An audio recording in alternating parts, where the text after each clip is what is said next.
webinar, because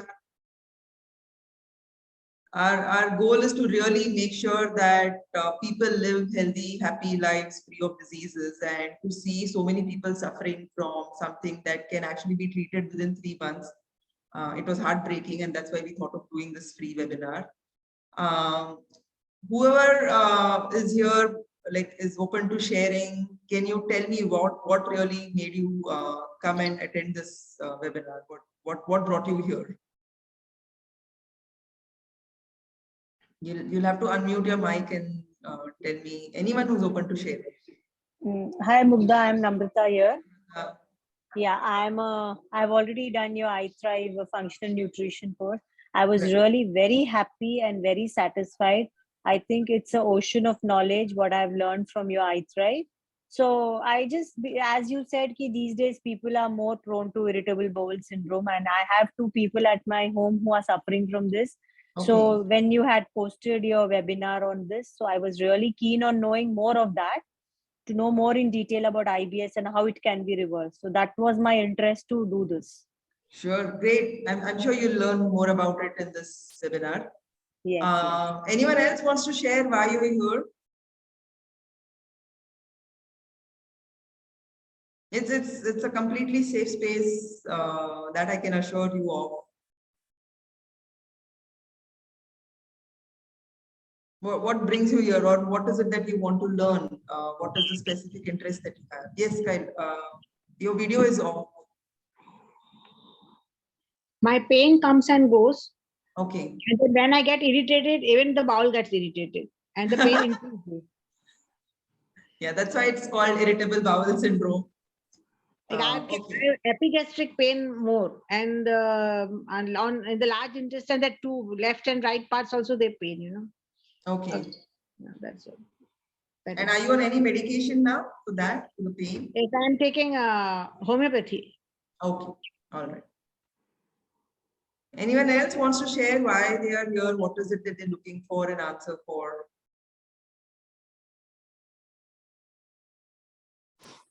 Hi Mugdha, this is Kiran Ajwani. Hi Kiran. Yeah, hi. So yeah, I've been having an irritable bowel problem for the last 2 years. Okay. Yeah, basically under medication. With medication, it is under control, I would say. Okay. Okay. But 2 problems happen mainly. One is that motions were very inconsistent. Mm-hmm. Many times not formed. Okay. And sleep issues in the night. These 2 things would sort of go hand in hand. I would wake up and not be able to go back to sleep, and you know, these 2 things have been bothering for a good since COVID started actually. Okay. And that was actually very strange because I was eating home food. But I think it has been building up for a period of time even before that. Okay. And I, you know, had changed my diet quite a bit, went to a vegan diet. And I think those were all ways of dealing with the situation, sort of intuitively feeling that I can't digest stuff anymore. Okay. And it sort of peaked in COVID time. I didn't get COVID, but it peaked in COVID time, and now I'm still not out of it. All right. So that's what brings me here. Got it. Who else? Anyone else wants to talk before I start with, like, what is our understanding of IBS?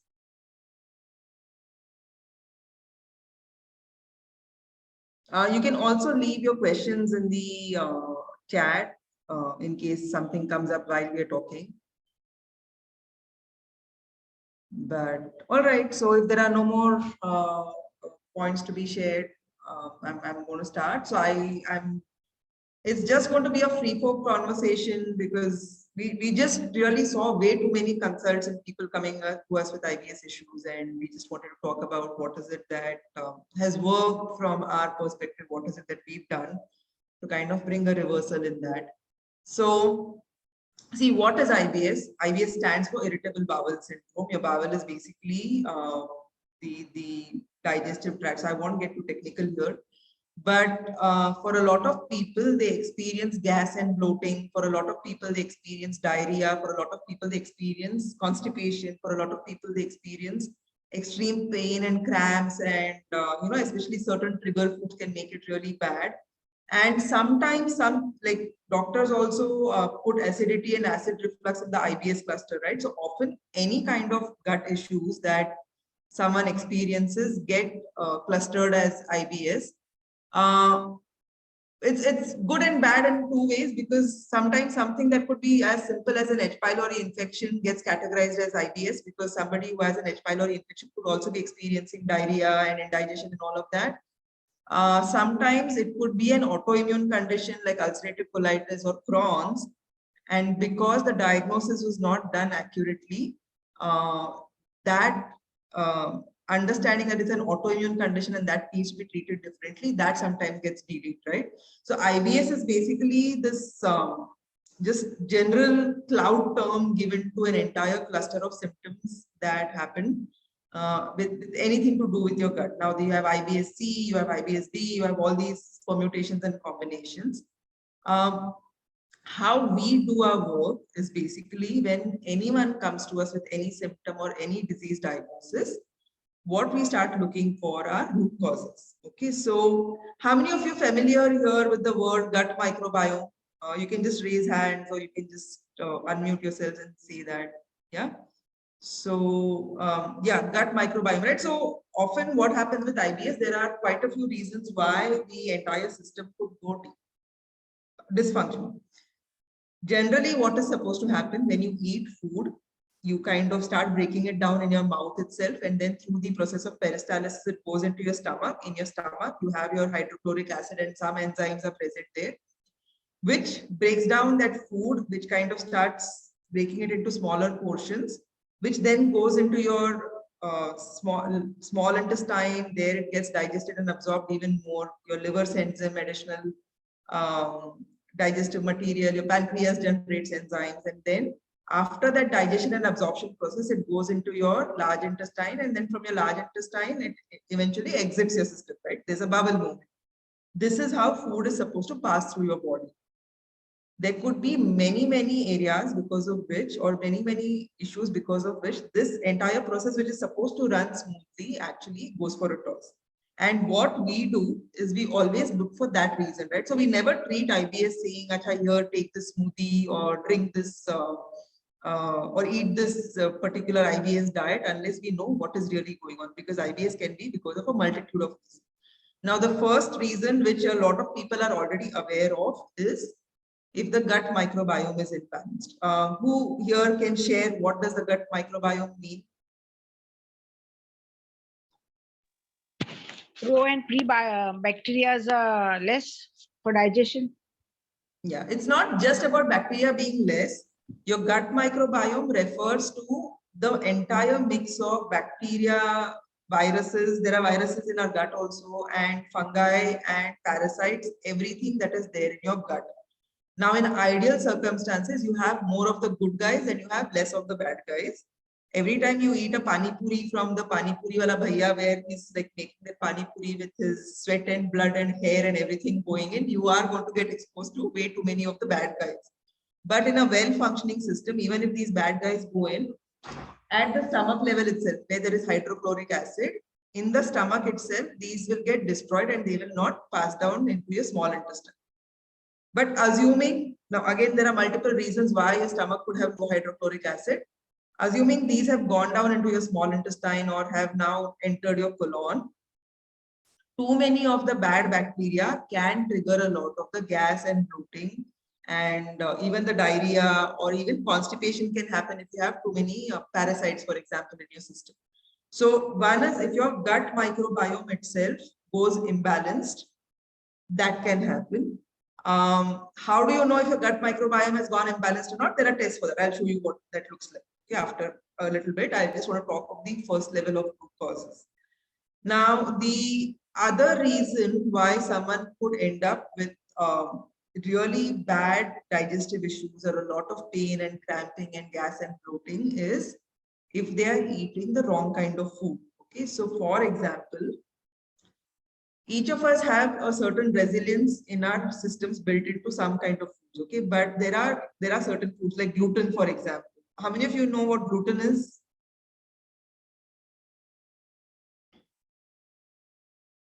Yes, Namrata, I am very proud of you. You know what gluten is. Yes, Madhvi. So, Madhvi, do you want to share what gluten is? Yeah, sure. Gluten is a wheat protein, which is it is a protein which is present in wheat. It's there in wheat. It's also there in other grains like barley, rye, and Yes, nuts and all of like that. barley, rye, and some extent of in oats. Correct.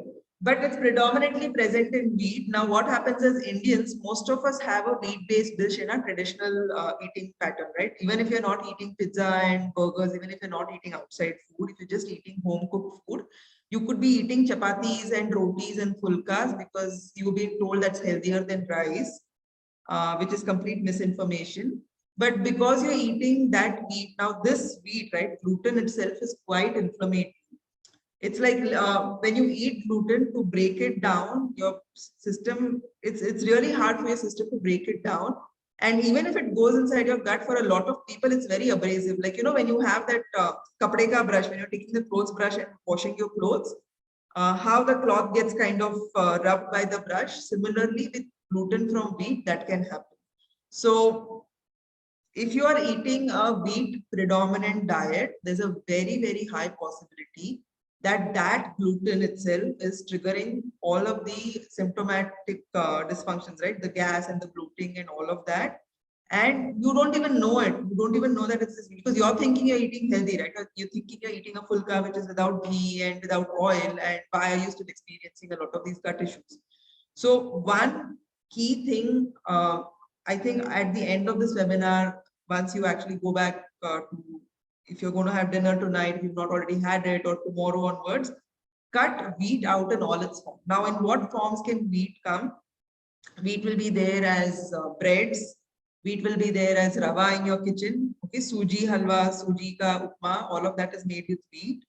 Wheat will also come in the form of your atta, multigrain atta, Patanjali atta, whichever atta, Ashirwad atta, all of them have wheat. So if you eat gluten and if your gut is super sensitive to gluten, you are really going to have a lot of digestive issues, right? A lot of our patients have seen so much improvement in their symptoms when we just take gluten out of the diet. The third thing is when I speak of food, okay, so I'm going to talk about food a little more in detail. The second one, which is quite a big culprit when it comes to gut issues, is dairy. So when I say dairy, this is milk and milk products. Some people are lactose intolerant, which means the sugar that is there in milk, not additional sugar that you added, naturally present sugar, which is called lactose, that can create a lot of gas and bloating because they don't have the enzyme to break that down. Okay, so when you're drinking that milk, it's going into your gut. That is going to create damage. And when that damage happens, you are going to experience the kind of symptoms that you call as IBS, whether it is diarrhea, whether it is gas and bloating, whether it is pain and cramps. Dairy is a big culprit when that happens. So the second thing, if any of you here are looking for a quick resolution from your symptoms, cut out gluten and cut out dairy. With dairy, you can reintroduce it at some point of time to see if it is indeed a trigger, but at least for 1 or 2 months, you should keep dairy out of your system completely and see how your body responds to it, because dairy is a big, big trigger when it comes to IBS. Okay. The third kind of foods that we've seen are a huge culprit are all your big pulses and legumes. So chole, rajma, even all these like cowpeas and all of these, right? Chauli and all of these things. Lobia, these actually are very high in something called as lectins. Like gluten is there in wheat, these big pulses have very high amounts of lectins, and these lectins are equally inflammatory to the system.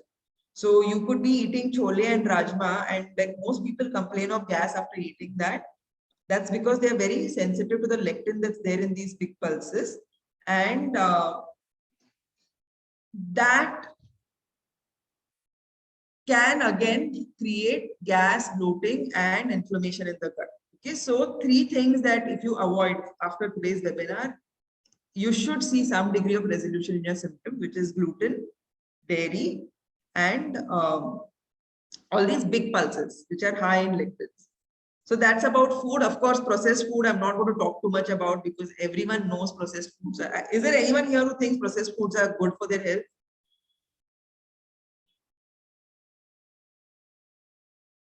Yeah, I didn't think so either.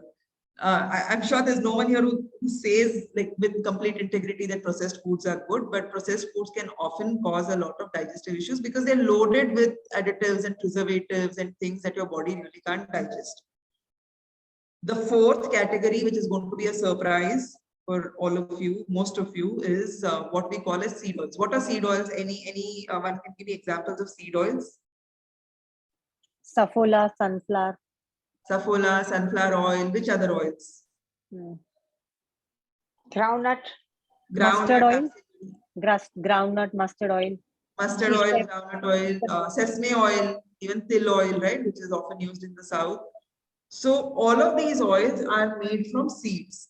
Now, seed oils are actually, they were not even part of human diet until industrialization came in. Seed oils were originally used mostly as lubricants in the lubricant industry. I think they were used in the automobile industry also. Seed oils are not meant to be part of our diet. And often people who have eliminated gluten and dairy and legumes, and they still complain of digestive issues. If it is only food related, okay, I'm not speaking of the gut microbiome, I'm not speaking of the other causes. But if it is food related, then eliminating seed oils also shows a dramatic improvement because seed oils can rupture your cellular integrity, it can destroy your cells. So inside our gut, like a small intestine, large intestine, it's very soft membranes, very soft tissues. And seed oils are quite abrasive and they can cause rupture of these tissues, and that can cause a lot of gut issues. So 4 things that if you eliminate successfully, like not even in the smallest quantity coming in from your food, you should see a lot of resolution in your gut issues. That's when it is related to food. The 3rd reason why we see people having digestive issues, gut issues, is there's an overload of toxins. Okay, so what are toxins? Anyone wants to give me an input on toxins? Toxins, okay. Toxins are substances which are not accepted by the body and cause harm. Yes, absolutely. Examples of these would be? I think homocysteine is one. That's a biochemical marker, so we're not going there. I'm speaking more from the actual environmental toxins. Okay. Fluorides in your toothpaste. Fluoride is one example. Any other examples? Chlorinated water. Chlorinated water. What else?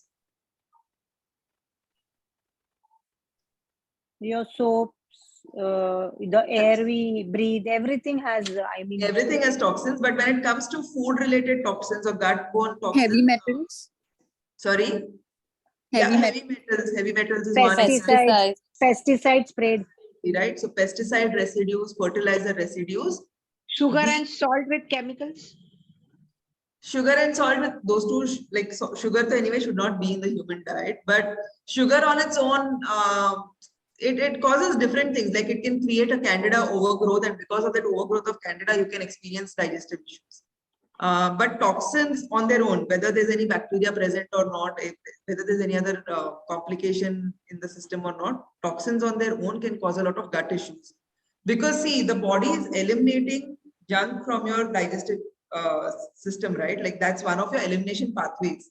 And often when you eat food that is loaded with all these fertilizers and pesticides, what happens is these go in and they can accumulate in the loops of your small bowel, small intestine. They can accumulate in the loops of your colon, and they can build up there if you don't have proper detoxification systems in place.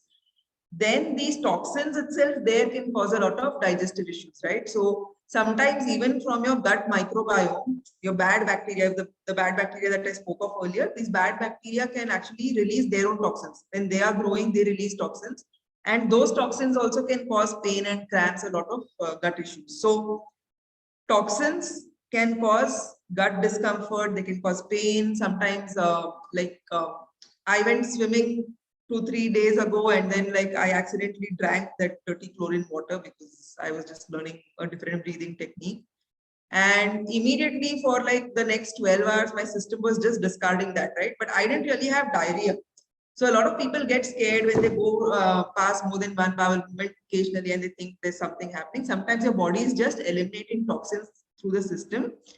And if diarrhea is not a chronic condition, if it's an occasional bout of diarrhea, you should really let that happen. You should let the body eliminate all the junk and not take these pills like Lomotil and Lomofen and all, which are they prevent passing of bowel movements, right? Because they keep the toxins trapped inside your system. So toxins also can trigger digestive issues, from cramping to gas and bloating to diarrhea. The other reason that very rarely people know about is if you have deficiencies. For example, if you have severe magnesium deficiency, you could experience chronic constipation. And you go to your doctor with that constipation, and because of constipation, you have gas buildup. Because of constipation, you have cramping. Because of constipation, you could also get piles and hemorrhoids. And you go to a doctor saying, okay, I have constipation, and they might just give you an IBS diagnosis when actually it is truly a magnesium deficiency that's triggering the constipation, because of which now you're having all of these digestive issues. And that's why I say understanding the root cause is important, right? Because typically what would somebody do for anyone typically would ask someone to increase fiber, they would ask someone to take more psyllium husk, and they would ask them to eat more green leafy vegetables and all of that when there's constipation. Now, if you have a magnesium deficiency, you're eating so much fiber and you're sending it into your system. But because magnesium is not there, your system can't even do that peristalsis for the bowel movement to pass. It's going to cause a bigger problem, because now you have so much fermentable fiber in your colon and your large intestine that all the bacteria want to work extra on it and create more gas for you. Which is why people who have digestive issues, actually, when they increase their fiber intake, they experience even worse symptoms. So fiber is not always the answer. So deficiencies, inflammatory foods, pathogens, toxins, these are the top 4 physiological reasons, right? Like physically, this is, you could have zero stress, you could be very mentally relaxed, you could be a meditative person. But because of these 4 things, your body will experience digestive problems. The 5th and one, again, underrated, undiagnosed, not treated enough causes stress and anxiety. Because what happens is, and I think somebody had asked me that question even before the session started, how can GI issues cause headaches? Okay, that is a separate question, I'll answer that. But what happens is, we have this nerve called as the vagus nerve that connects. The vagus nerve is spread actually all over our body. It starts off at the base of our head, it goes right into the brain. And one of its major junctions is at the gut. Now, if you have infections, and if you have a lot of dysbiotic microbiome, like your gut microbiome is completely filled with the bad guys, less of the good guys, that itself can trigger a lot of your mood, erratic mood behavior kind of a thing. Okay, so mood swings, anxiety, because your gut is so inflamed all the time because of all of these pathogens.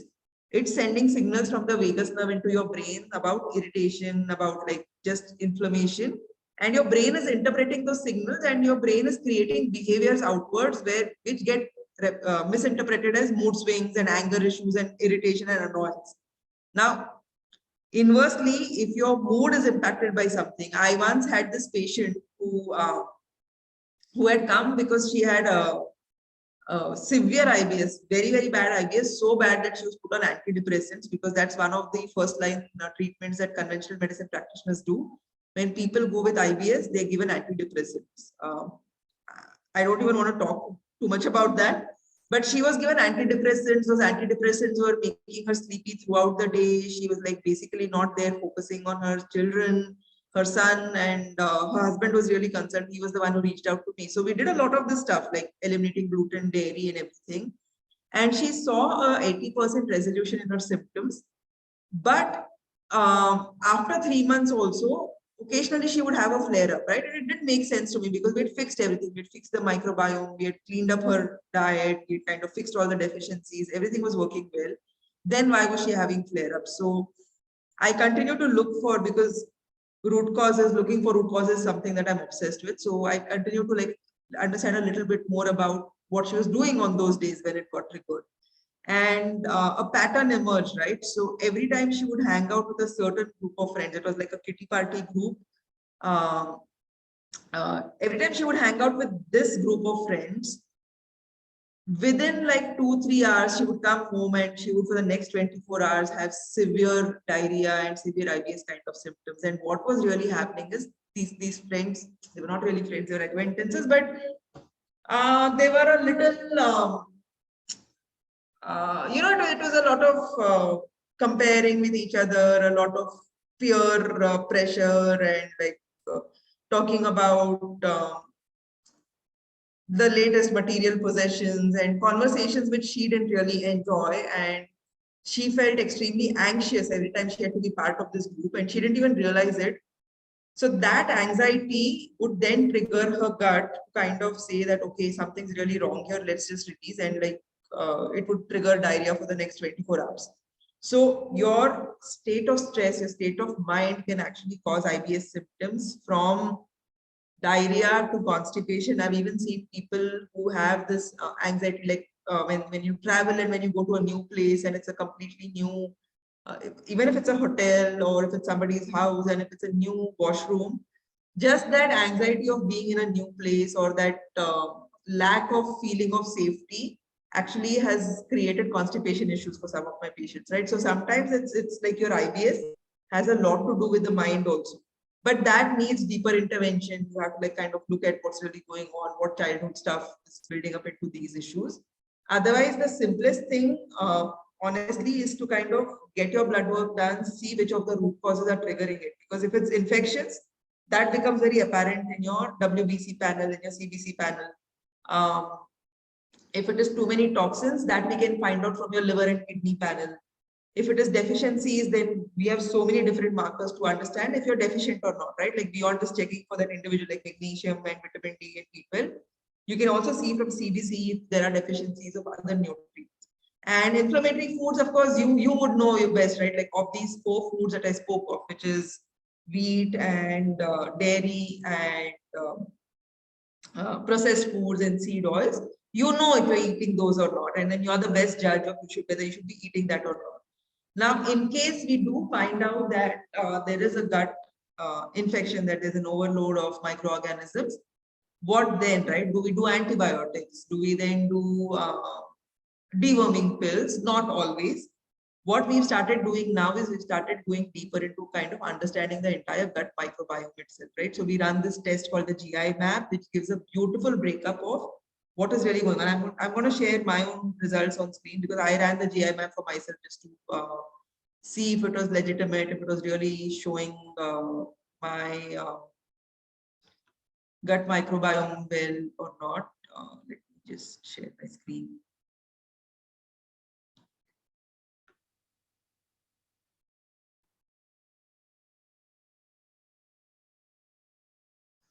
Okay, so this is what the test looks like. It tests for a whole lot of bacteria and pathogens, and then like obviously I don't have too many of the bad ones, but it also tells whether you have an H. pylori infection and what is the virulence factor of that. And then it tests a whole lot of bacteria. Now, if you see, this is where you can see that I have some kind of a dysbiosis, some additional dysbiotic bacteria had grown, and then I had a parasitic infection, which was giving me symptoms. So this was a parasite that was there in my gut that was causing some skin issues, for example. And when I treated that with absolutely natural herbs, that infection kind of went down, and obviously the symptoms also disappeared. So this is what an advanced test looks like when you run the entire. I hope my screen was visible. Yes, it was. Yes. Yeah, so that's what the advanced test looks like for the gut microbiome. When it comes to toxins, what we do then is if the toxins are coming up in the liver panel and if we're seeing that too many detox markers are off, then we run a detox protocol, right? So we do a lot of binders like activated charcoal, and we do psyllium husk and even modified citrus pectin if the case is really severe. So then we bring in these binders to help the gut eliminate these toxins, and we do other things to also detox. It's not just binders. Then we'll do in infrared saunas, we'll do herbal teas, we'll bring in things like taurine and all of that, which bind to chlorine and exit the body. So each root cause has a different strategy for treating, right? Because if it's deficiencies, then you need to give those nutrients through diet and supplements. So that's the general way to really, I mean, that's the best way to, not the general way, that's our general way, that's not necessarily the world's general way, but that's really the best way to figure out what is really at the root of IBS if it is not just food. Because for a lot of people, the 4 things that I said, right, you just eliminate that and you will see results. But there are so many who come to us saying, okay, we've tried gluten-free diets, we've tried going vegan, we've tried this, we've tried that, and nothing works for them. Okay, so I'm going to start answering some of the questions here because we're already at almost at 8:40. So IBS of 1 year duration with consequence of midline obesity, can it be reverted to normalcy? Yes, of course. But the midline obesity can also be because of insulin resistance that is being triggered by the inflammation that's happening because of the gut dysbiosis. But yes, IBS, we've treated IBS, like people have had IBS for like 13 years, 14 years, and we've also treated that. So that can be treated to whoever asked that question. How can GI issues cause headaches? What is the mechanism? So this is where the vagus nerve gets involved. See, your gut is intrinsically connected to every part of your body, but it has a lot of branches running right up to your brain. So if your gut is inflamed, okay, so imagine you have this hand, okay, and let's say you get hurt here on your on the back of your hand. Some of that pain is going to radiate into your fingers also, right? Pain is never in isolation. So we understand this visually that, oh, I got hurt here, that's why I'm also feeling pain in my fingers, or I got hurt on my knee and that's why I'm feeling a little pain coming down into my shin. We understand that when there is proximity, when we see that this is close to this and that's why this can be painful. What we don't understand is internally a lot of our organs are interconnected. So when your gut is inflamed from inside, whether it is because of pathogens, whether it is because of gluten, whether it is because of dairy, when your gut is hurting or whether it is inflamed from inside, because of the vagus nerve connection, because of this entire network of nerves that we have running up, it is going to send those pain signals to your brain also, to your head also, because we are literally a bundle of nerves. We have a bunch of nerves which are covered by the skeletal system and then the muscles and all of that. So because that pain is happening here, it is communicated through the nervous system and then it goes to your head and it starts triggering headaches. What is the mechanism? So this is the mechanism, right? Because of the bloating, because of the pressure. So when you have bloating and when you have gas, internally the pressure gets built up, right? Because that gas is causing your stomach to expand beyond its capacity. I mean, your abdominal region to expand beyond its capacity. So now, because of that extra pressure, all the nerves are getting pressure, and then that pain is going into your headache, into your head and creating headaches. Yes, lectin is a protein. Free radicals are toxins. Alpha toxins, yeah, alpha toxins are there in peanuts. Anyway, peanuts are something that comes under the seed oil seed category, so peanuts are to be avoided. But peanuts often have a lot of mold toxins which can trigger digestive issues. What about non-veg food? Actually, meat and eggs are very safe foods to eat when someone has IBS. But people usually eat meat, eggs, and other non-veg in combination with many other things, right? Like you might eat a chicken with a paratha or a roti or a naan, and then you might think chicken is not working for you because of this entire thing that meat is hard to digest, but it's actually the roti and the naan that is causing problems. You could completely cut out all vegetables, all vegetarian foods, and only do a pure carnivore diet, which is like eggs and meat and salt and water. And you'll see that like your IBS gets resolved like that. Like it really works like magic. It's not sustainable, of course. We have to look for the root causes. We have to find out why that IBS is happening. But it's a very quick cure to completely go carnivore. My doctor says my IBS is due to anxiety. Can it be treated? Of course, it can be treated. Because see, anxiety, so our brain exists to save our lives. Okay, our brain is projecting into the future always to look for the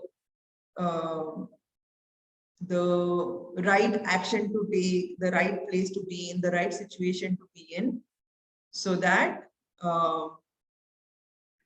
you will always feel safe. So anxiety often is a fear of the future. And now anxiety again sometimes is misdiagnosed, right? Like you could just have a B12 deficiency or a B complex deficiency, and that's why your brain is not making enough neurotransmitters. And because your brain is not making enough neurotransmitters, you're feeling off and you're feeling anxious and you're feeling worried because all the happy chemicals are not there. Serotonin is not there, dopamine is not there. So these neurochemicals are not there. So you're always feeling stressed and anxious. And that could be the root cause of your anxiety. So it could simply mean that you take like the right kind of nutrients and your anxiety goes away. But let's say your anxiety is not because of a deficiency. Let's say your anxiety is because of deeper issues like childhood trauma, emotional pain that has happened, stress that you're experiencing because of career or relationships or whatever. Then that can also be treated, because that's the work I primarily do now. I work with people around their mental health a lot, but it can be treated for sure.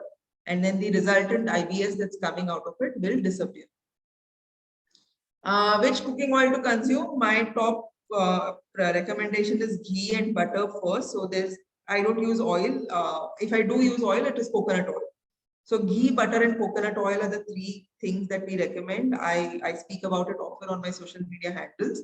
And we also recommend this to all our clients, patients, whatever you want to call them. Which fruits to avoid? I actually haven't seen enough of a reason to avoid fruits really, because people think fruits cause gas and bloating.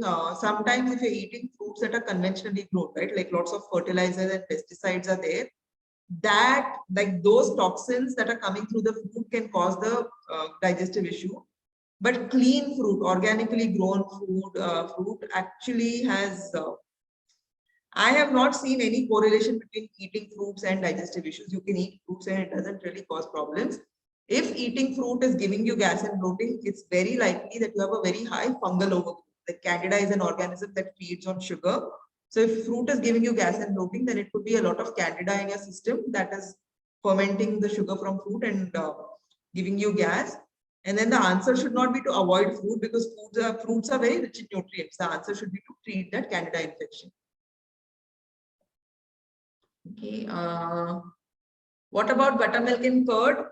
They are dairy products. So when you're cutting out dairy, initially avoid buttermilk and curd also. See how you feel for a month or two without any dairy. Then you can slowly add some amount of buttermilk. See what it does to your, like your body will tell you, na, you'll have buttermilk. You can make out of it giving you gas or not, and then you can stop or start if you want. Okay, this is a direct message. I'm not sure if you want me to read it out. Okay, so all these medicines, so Shruti, I'm not going to, because you sent me a DM, I'm not going to read it out on to people. But that condition, it needs a deeper investigation. Like, why is it really happening? Because, like I said, there could be multiple root causes, right? So when it comes to any kind of autoimmune condition, it's always better to find the actual root cause and treat it instead of just randomly making dietary changes. What if person is vegetarian? I'm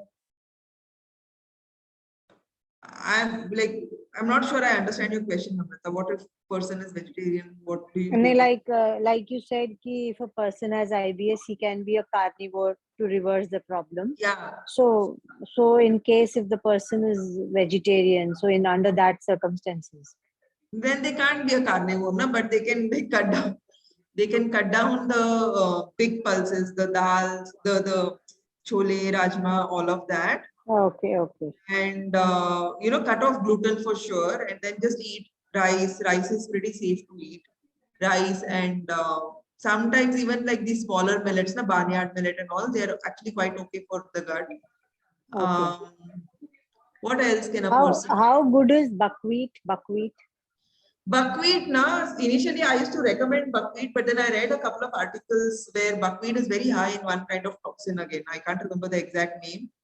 But I don't recommend too much buckwheat anymore. Occasionally can have roti of You buckwheat can have, flour. but not as the daily thing. Okay. Can we eat salad, watermelon, banana? Watermelon, banana you can eat. I've not seen it cause problem. Salad sometimes, again, like if you're eating too many raw vegetables, right? Which are very fibrous, that if you don't have enough enzymes coming from the pancreas, like an enzyme deficiency also can cause digestive issues. So if you don't have enough enzymes, then salads can also cause gas and bloating. I've seen that happen with a lot of our patients. So that's why not making generic dietary recommendations beyond telling you, okay, avoid these 4-5 things. What to eat really depends so much on a bioindividuality and really knowing what is the root cause of what's going on in your body. What's the microbiome blood test? It's not a blood test, it's actually a stool test, Kiran, and we send a sample to the US. The only lab doing it, like the test that we recommend is the US one, and we can help you with that. We can help coordinate the testing. But yeah, if you want to get it tested, it's a brilliant test because it gives you such a beautiful picture of what's really happening inside your gut, including enzymes, right? So I don't know if you guys saw, like towards the end, there was elastase and all of these enzymes tell how much of these enzyme levels are also there. Okay, so also for all the people who are part of this call who registered, the team would be reaching out to see if there's any additional support that you need in terms of testing, or if you want to kind of get a root cause analysis, get a health report itself done. The team will reach out to you after this. This was just a, like, I wanted to share as much information as possible, given that we're seeing so many people come up with digestive issues to us. Any other questions? Which dals can be taken? Moong dal can be taken? What? Yeah, moong works. Moong is safe. Even tur dal, for some people, it does trigger a degree of acidity, but moong is safe. It's the safest when it comes to digestive gut issues. See, again, with dals and pulses, thank you for asking this question. One more thing that becomes very important is you soak and you sprout as much as possible. That minimizes the anti-nutrients even more, right? So soak, rinse off that water and sprout it. It actually becomes easier for your body to digest. Living food. Sorry? It will be a living food. Living, everything is living. When it's sprouted, it becomes living. Yeah, you could look at it like that. So, but it's not just about making living food out of it. Actually, there is like the entire process of soaking, sprouting, fermenting reduces things like phytic acid and the oxalate content also to a degree. Lectins kind of sometimes get broken down, tannins come down, right? So all of these anti-nutrients that are there in these seeds become lesser because of these are, like, you know, home scale traditional processing techniques. Somebody told me not to take fermented foods like idli and dosha. They cause more inflammation. Is it true? So see, if you have a dysbiotic gut, like if your gut microbiome is completely messed up, then fermented foods, especially if someone is doing kombucha and kefir and all, it can actually create a bigger mess. But generally, idli dosa don't hurt the gut so much. The only cases where I've seen the sour fermented foods actually become a bigger problem is when there's an H. pylori infection, like when there's acid reflux and acidity and H. pylori. That time, if you eat fermented foods, it can actually make the H. pylori reflux worse. So, are there any superfoods to cure IBS? Unfortunately, no. Like, there are no superfoods to cure any illness. Okay, like anyone who tells you that this one superfood is going to cure this chronic disease permanently is lying to you and is just marketing something. Disease and the body and our health is a little more nuanced and more complicated than just one superfood going in. But if you have constipation, then there is one super nutrient for sure. Magnesium works amazingly well in constipation cases. Role of exercise in IBS, any specific recommendation? I do not have the qualifications to talk too much about exercise. Of course, in constipation cases, we've seen that actual body movement, physical movement, doing yoga, holding those asanas like Pavan Muktasan, doing a lot of the bandhas, right, like the root chakra, flexing and contraction. It helps in constipation. But that's because you're just generating movement in the body. I don't personally know too much about exercise and IBS because I'm not qualified to speak about it. We don't do exercise recommendations. We work primarily around nutrition and other healing modalities like your mental health, meditation, breath work, and all of that.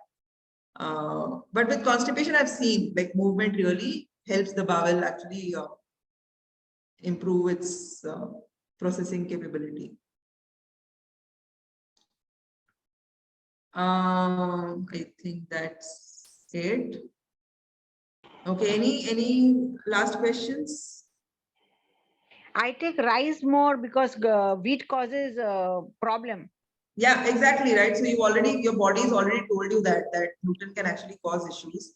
Yeah, but And still the rice, pain doesn't go even after taking so much care also. we have to find out now what's going on. Like the pain could be, I have a feeling it could be due to some microbiome imbalance itself. Okay. Yeah. So if Okay. any of you want to look at the magnesium, we also make our own supplements. You can buy magnesium from the iThrive website. I'll put the link here. It's ithrive.shop.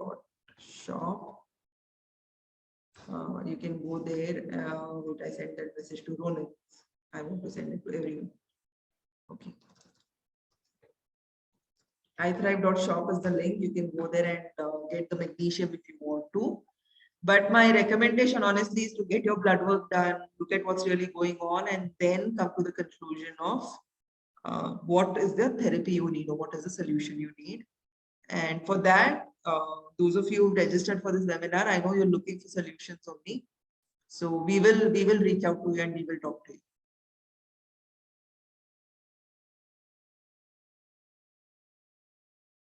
Okay. Any other questions? Where to get gut microbe test done? That's also that we have a lab. We have coordinated with a lab in the US, and we'll help you do it. So your screen name is showing as Kailash Shah. What is your name? Yeah. Your name is Kailash? Yeah. Okay. So I'll ask someone from the team to reach out to you because a couple of you wanted the gut microbiome test, right? So I'll ask someone from the team to reach out to you and tell you how it works, right? Like the sample, sending it to the US and everything. And what blood work to be done? That's actually, we do have a standard panel of tests, which is your CBC, liver function, kidney function. We look at the thyroid also because, so that's another thing. So you could have a hyperthyroid and that could be causing IBS diarrhea. You could have a hypothyroid and that could be causing IBS constipation. Okay, so a thyroid that's not working well also can cause either diarrhea or constipation kind of IBS issues. Grishma, again, I'll ask the team to kind of reach out and talk to you about what blood work needs to be done and everything.